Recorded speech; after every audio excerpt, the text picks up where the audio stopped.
Ladies and gentlemen, boys and girls, children of all ages, welcome back to the fastest growing, fastest rising post-professional wrestling show in all of sports entertainment. Welcome back to Ringside Conversation. I am your host, Roddy of Crunchman Media, and we are back-to-back bangers with Monday Night Raw. We open up the show with Paul Heyman and Brock Lesnar coming out, and they essentially recapped what happened the week prior. And if you don't know what happened, it's all over the wrestling world. Obafemi powerbombing Brock freaking Lesnar, in which Paul Heyman goes through this laundry list of people because he basically says, we've seen this narrative before, right? This person's a beast slayer. That person's a beast slayer. This person's going to beat the beast, so on and so forth. And realistically, he says, Goldberg, he could not conquer the beast. The Undertaker, he could not conquer the beast. He even dropped Dean Ambrose's name, in which he got a pop, of course. Bobby Lashley, all these guys, right? And so Obafemi is going to be amongst that list of people that want to slay the beast but can't. And then after the lights go out, we see the infamous green lights.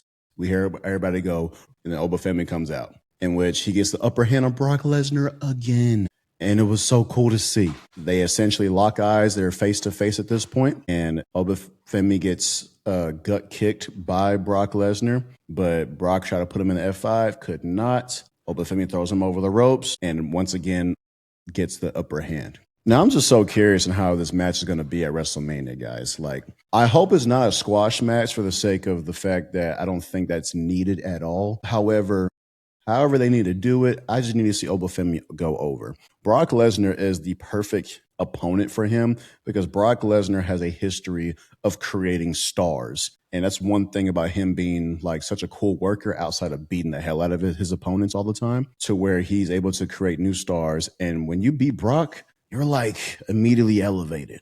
It's not like when you just beat a regular jobber, you know? Moving on. We have our first match of the evening being the Usos versus The Vision in Austin Theory and Logan Paul. Now, it feels like forever that we've gotten to see the Usos in action. They're the World Tag Team Champs after all. But the match itself was fine. It's more of what got to the end of the match and then post-match that things get really interesting, okay? Because we get to see that Logan Paul brings out his brass knucks that we haven't seen in a while, right? And then as soon as he pulls them out, LA Knight comes out and runs up, okay? And then he ends up handing Jey Uso the brass knucks after he takes out Logan Paul at ringside. And Jey Uso didn't even try to hide the brass knucks. He just straight up punched Austin Theory in the face and he gets disqualified. Then after that, Jimmy's kind of looking at him like, bro, what are you doing? Then he gets in the ring and then hits Logan Paul with the brass knucks, okay? Crash Out Jay is back and I'm here for it. Now, I am almost certain, based upon this and based upon the final segment of the evening, which I will get to, of the seeds being planted here, okay? I'm not going to talk about it right now. Keep watching. So then we get to see Becky Lynch call out AJ Lee. But before she calls her out, she essentially brings about her motivations of why she's attacking AJ and how she, by the way, I'm not an AJ Lee hater, but in my opinion, Becky spoke nothing but facts prior to her coming out. How she made the IC women's title the most important title. This version of Becky Lynch, in my humble opinion, is the absolute best version of Becky Lynch. The man Becky Lynch was a crazy rise, and it was insane. It was awesome, and she got to main event WrestleMania for the first time ever in history against Charlotte Flair and Ronda Rousey. She was Becky 2 belts. All that was great. This version carries compared to that Becky. That's just my opinion. Okay. Maybe it was a hot take. I don't know. But she made the IC title relevant for the women's division. She carried the weight of the mid-card division on her back with that title. And she's a workhorse. She worked all the time. And for someone who's been out of our lives for 10 plus years, comes in and now is champion and gets to be at WrestleMania to compete for that title or to compete to defend that title. Now, Becky's frustrations goes with that, but also gets personal because now her daughter is sitting here singing Light It Up and doing the little skip around her house. And AJ Lee comes out and brought a little stinger by saying it must be hard being your not your daughter's favorite wrestler, implying that Becky is not her favorite wrestler. AJ Lee is her daughter's favorite. So AJ Lee basically gives Becky what she wants, and that is a title match at WrestleMania. Because AJ Lee, although she's champion, she has something big to prove here. The last time she was at WrestleMania, put in her resignation. We didn't see her for 10 years. Becky Lynch wants to make that happen again while being champion because she wants to take the title from her as well. I think this version of Becky Lynch is so good. Okay, it's not just me saying it. Everybody is saying, okay, ESPN said it. Bleacher Report says it. Okay, but in all seriousness, I think this is one of the better rivalries in the mid-card division, while also being the most entertaining as well. Because obviously they've had beef for way back when CM Punk and Seth Rollins were beefing. Okay. Moving on, we get to see Paul Heyman again. And now this gets interesting. Okay. Paul Heyman was backstage talking to Adam Pearce saying he wants a match between the Usos and the Vision in a street fight because they're going to be at Madison Square Garden at the next Monday Night Raw and for the World Tag Team Championships. And we ended up getting that. And after that, Adam Pearce tells him, you asked for time in the ring. You need to go back in the ring right now. And Paul's having a hard night. Brock Lesnar left the building after getting embarrassed by Oba again. The Vision are both unconscious, okay, while Braun and Braun are still hurt. But Adam Pearce tells him to go back in the ring to address Seth Rollins since Paul Heyman requested that time to address. I did not think this story between Seth and Paul, which essentially is where WWE had to pivot because of all the injuries, but I did not think they would go this angle, okay? If you don't know what I'm talking about, Paul Heyman comes out and cuts a promo on Seth and where he basically antagonizes Seth to come out, but he did that on purpose because he is able to now get him arrested because he filed a restraining order. He's within 50 feet of me. And then as Seth is getting escorted out by police, Paul Heyman is getting really personal, saying that his wife is going to divorce him and marry the rest of the locker room. He even said that he was going to adopt his daughter so that way she will grow up knowing that her real daddy, and we didn't get to hear the rest of that because as soon as he mentioned his daughter, Seth Rollins goes all the way in the ring and rocks Paul in the face. Now, I don't know exactly where we're going to go with this because obviously Paul Heyman cannot wrestle in the ring. So we can't make this like a Seth Rollins versus Paul Heyman at WrestleMania, right? But to me, it's smelling a debut of a superstar or Braun maybe not be as hurt as we thought he was, which I don't think that's the case either. But it's just so interesting. And this story is now demanding my attention because I want to know what happens next between the two of them, especially with this restraining order from Paul Heyman. Moving on, though, we have our next match of the evening being the Kabuki Warriors versus Bayley and Lyra Valkyria. Now, it wasn't advertised as this to my understanding, but after the match, we found out that the winners would face Lash Legend for the Women's Tag Team Championships. The match itself was pretty good because one thing I like about this is that this match even allowed more seats to be planted with Asuka and Kairi Sane. Because as y'all know, Kairi, that's all we hear every week out of Asuka from her. And she's causing Asuka to lose the Elimination Chamber, the Royal Rumble match. She all these different things. Spoiler alert, they lost this match too. So Lyra and Bayley are going to face Lash Legend and Nia Jax, the Irresistible Forces, I believe, at Madison Square Garden, if I'm not mistaken. So then we get a backstage segment post-match. I'm not going to talk too much about the match. Although the match was good, it was really what happened after the match that gets interesting. We see Io Sky approach Kairi and say, I know we've had our differences, but even you don't deserve to get treated like this. So is Kairi going to end up betraying Asuka soon? Who knows what that might look like. But it's very interesting. Speaking of interesting, Dominik Mysterio versus Penta, okay, for the Intercontinental Championship. This story better have the biggest payoff, and meaning that Finn Balor is important again. Finn Balor deserves to be important again. He deserves to feel important again. I'm not saying he has to be the same kid that had NXT and the World on Fire and he beat Roman Reigns on his debut and is going to be Universal Champion by the very first pay-per-view that he wrestles. I'm not saying all that, but damn it, get close, okay? We don't have superstars like AJ Styles anymore.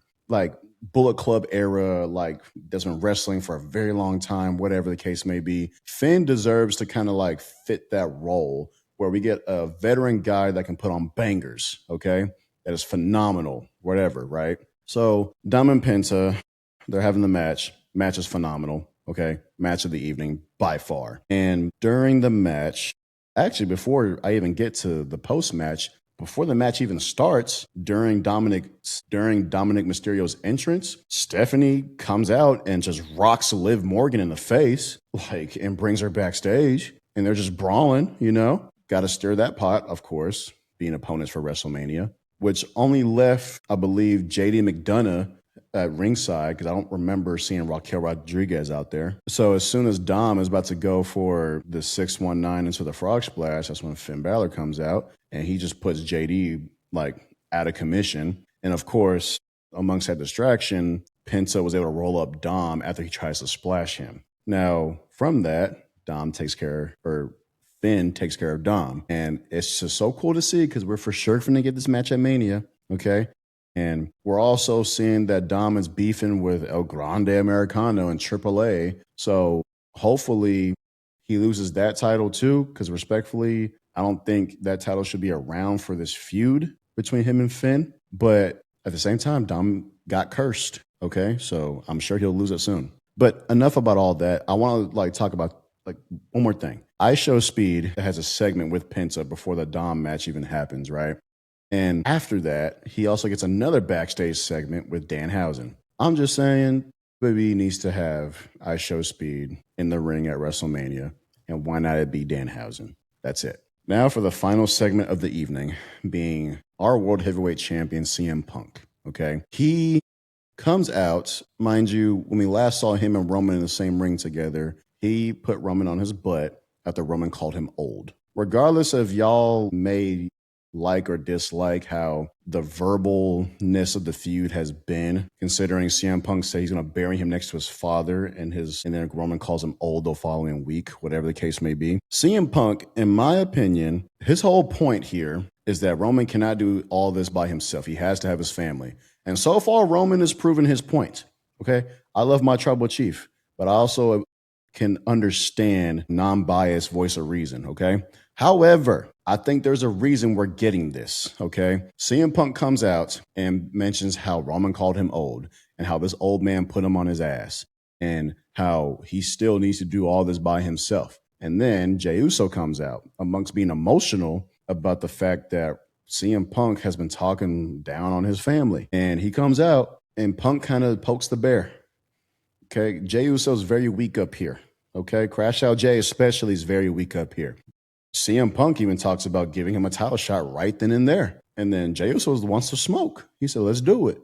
He said, Roman's not even out here right now. And then Jimmy comes out and he's like, bro, like, what are we doing? What are you doing? Right? And Punk again, poking the bear. And then after that, our tribal chief finally makes an appearance. He comes out and he got the serious look in his face. And he tells Jimmy in the most respectful way possible, leave my ring. Jimmy nods his head yes. And then CM Punk starts antagonizing them again, in which Jey Uso definitely just shows to be Crash Out Jey. And amongst all the ruckus, Jay and Jimmy end up at ringside because Roman is about ready to just be done with all this, okay? Something interesting happens where Jay is talking to Roman because Roman about to exit the ring. And obviously there's like guys from backstage trying to separate everybody. And Jay is telling him, like smash him, like, you know what to do. And as soon as he said that, Roman spears him. Roman power bombs him through the table. And this is the first time we're seeing like Roman and Punk in a physical, like something outside of just going at each other with a mic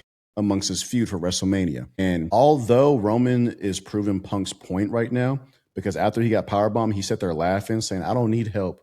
Roman needs all the help. I think these seeds are being planted for a Bloodline 2.0 run. And I genuinely believe that. Because otherwise, I don't really see a payoff to where I believe that we're going to see the Usos lose the tag team championship next week at Madison Square Garden against the Vision, and where they'll probably lose because Jay gets emotional again, albeit a street fight.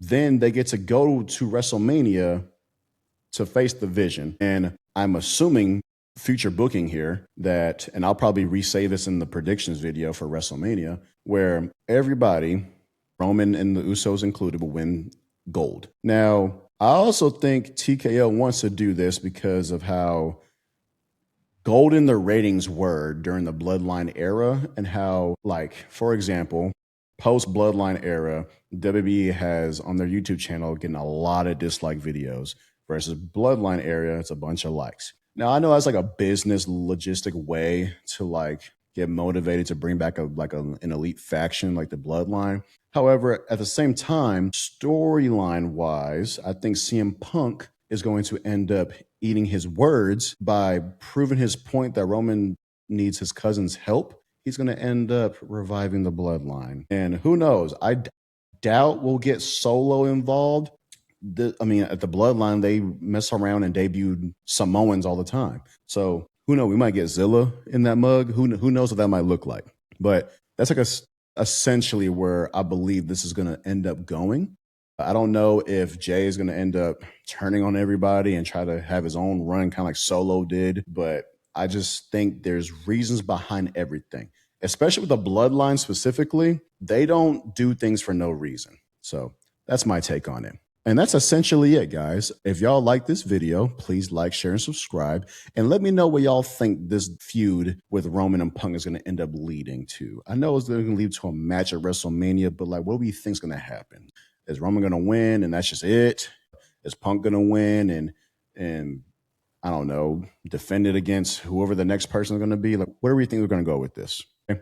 Thank you guys so much. If you guys are a fan of sports in general, at Cringeman Media likes to appeal to everybody. So if you like basketball, if you like football, or sports like professional wrestling, we got you covered. Thank you guys so much. Love you guys. Peace.